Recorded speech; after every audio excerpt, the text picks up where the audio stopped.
उपेंद्र कुशवाहा को लग गई चिराग पासवान वाली नजर। खरमास बाद बागी विधायक पार्टी के ऊपर ठोक देंगे दावा। एनडीए की चाल में फंस गए कुशवाहा। दोस्तों नमस्कार, मैं हूं आपका दोस्त एसके चौधरी। आखिर उपेंद्र कुशवाहा को चिराग पासवान वाली नजर लग ही गई है। दोस्तों खरमास की बातें चलती है कि खरमास के बाद बिहार की राजनीति में एक बड़ा उलटफेर देखने को मिलेगा। लेकिन यहाँ पर एक बड़ा संकेत देखने को मिल रहा है कि सबसे पहला शिकार आखिर उपेंद्र कुशवाहा ही होने जा रहे हैं।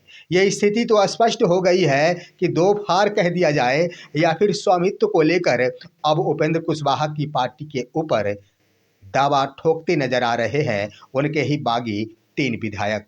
आइए दोस्तों, आज के इस वीडियो में हम चर्चा करते हैं कि आखिर वो कौन सी नज़र है जो चिराग पासवान वाली नज़र उपेंद्र कुशवाहा की पार्टी को लग गई। आखिर इससे क्या होने वाला है, आइए इस पर विस्तार पूर्वक चर्चा करने से पहले मैं आपसे गुजारिश करूंगा, अगर आपने अभी तक हमारे इस चैनल शौर्या हिंदी न्यूज़ को सब्सक्राइब नहीं किए होंगे तो कृपया अभी सब्सक्राइब कर लेंगे। दोस्तों उपेंद्र कुशवाहा की पार्टी राष्ट्रीय लोक मोर्चा को वही चिराग पासवान वाली नज़र लग गई। कौन सी नज़र, आपको भी याद होगा। और वो याद कि चिराग पासवान जब 6 सांसदों को लेकर लोकसभा का प्रतिनिधित्व कर रहे थे, उस वक्त उनके 5 सांसद उनके ही चाचा पशुपति कुमार पारस के साथ आकर चिराग पासवान की पार्टी के ऊपर दावा ठोक दिया गया था। यानी चिराग पासवान की पार्टी को लेकर राष्ट्रीय लोक जनशक्ति पार्टी, जो चिराग पासवान की पार्टी उनके पिता की पार्टी थी, और उसका स्वामित्व यानी उसके मालिक के रूप में चिराग पासवान के चाचा पशुपति कुमार पारस के द्वारा दावा ठोक दिया गया था। हुआ यूँ था दोस्तों कि यहाँ पर एनडीए सरकार भी उसे स्वीकार कर ली थी, क्योंकि 5 सांसदों का भी समर्थन प्राप्त करना था। उसको लेकर चिराग पासवान को काफ़ी संघर्ष करना पड़ा। हालांकि मामला ये हुआ कि चुनाव आयोग के द्वारा दोनों ही पार्टी के चुनाव चिन्हों को रद्द कर अलग अलग चुनाव चिन्ह अलॉट कर दिया गया। यही नज़ारा देखने को मिलेगा दोस्तों राष्ट्रीय लोक मोर्चा के लिए, क्योंकि दोस्तों इसका खुलासा भी हो गया है। यही उदाहरण नहीं है दोस्तों, आइए हम दूसरा उदाहरण बताते हैं कि आखिर क्या होगा। होने ये जा रहा है कि महाराष्ट्र में जो एकनाथ शिंदे के द्वारा किया गया था, 56 विधायकों में से 40 विधायकों के साथ एकनाथ शिंदे उस पार्टी पर कब्जा जमा लिए थे। कोर्ट ने भी आखिर उसका स्वामी एकनाथ शिंदे को ही तय कर दिया था, और वहाँ के विधानसभा भी आखिर उन्हीं को उस पार्टी का स्वामित्व मान लिया था, जिसको लेकर अब उपेंद्र कुशवाहा की पार्टी के ऊपर स्वामित्व का दावा करने का संकेत मिल गया है। इसी तरह दोस्तों वही माधव आनंद, जो उपेंद्र कुशवाहा के एक विधायक है, सबसे पुराने विधायक, दूसरे हैं रामेश्वर महतो और तीसरे हैं आलोक सिंह, तीनों आखिर एकजुट हो गए दिल्ली में। सबसे पहले बता देना चाहेंगे कि उससे पहले यानी नए साल में ही तीनों विधायकों को लखनऊ की एक पार्टी में मुलाकात होनी थी।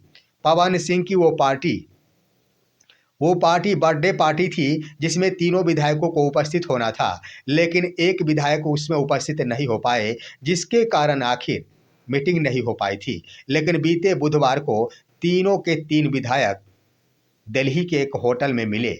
वहाँ 3 घंटों से ऊपर मुलाकात चली, बातचीत हुई, और बातचीत के बाद मीडिया के सामने एक विधायक के द्वारा बड़ी बातें कहते गई। दोस्तों एक विधायक ने कह दिया कि हम तीनों में से तीनों मिलकर ने एक को अपना नेता मान लिया है। उनका इशारा ये था कि मैंने मान लिया है, यानी कहने का अर्थ यह है कि उपेंद्र कुशवाहा को हम अपना नेता नहीं मानते हैं। अब आइए, बातें यहीं पर समाप्त नहीं हुई दोस्तों। सबसे बड़ी बात ये कि 3 के 3 विधायक सिर्फ वहीं पर नहीं रुके हुए हैं, वो अन्य जो भी उपेंद्र कुशवाहा के पार्टी से त्यागपत्र देने वाले नेता है, उन सभी से संपर्क कर साथ निभाने हेतु आगे कोशिश की जा रही है, जिसकी शुरुआत दिल्ली में ही हो गई। और राष्ट्रीय लोक मोर्चा के महासचिव और प्रवक्ता नागेंद्र कुमार मिश्र से भी मुलाकातें हुई, जहां उन्होंने इनका साथ देने का वचन दे दिया है। इतना ही नहीं दोस्तों, जिन जिन आरएलएम नेताओं ने इस्तीफा दिया था उन सभी से मुलाकात की गई है और उस मुलाकात के क्रम में मीडिया के सामने लगभग 5 से ऊपर नेताओं ने कहा है कि हमसे उन तीनों विधायकों में से एक विधायक ने संपर्क किया है और तीनों का साथ देने के लिए आग्रह किया है। यह भी कहा गया कि हमने हामी भी भर दी है कि मैं साथ जरूर दूंगा। अब आइए दोस्तों कि एक तरफ दिखाया क्या गया कि मैंने किसी एक को अपना नेता चुन लिया है। दूसरी बड़ी बात कि सभी अन्य आरएलएम नेताओं को एकजुट होकर साथ निभाने की पेशकश की जा रही है, आग्रह की जा रही है। अब यहाँ पर दोस्तों होगा क्या, यही गौर करने वाली बात है। क्या वो कहाँ जाएंगे?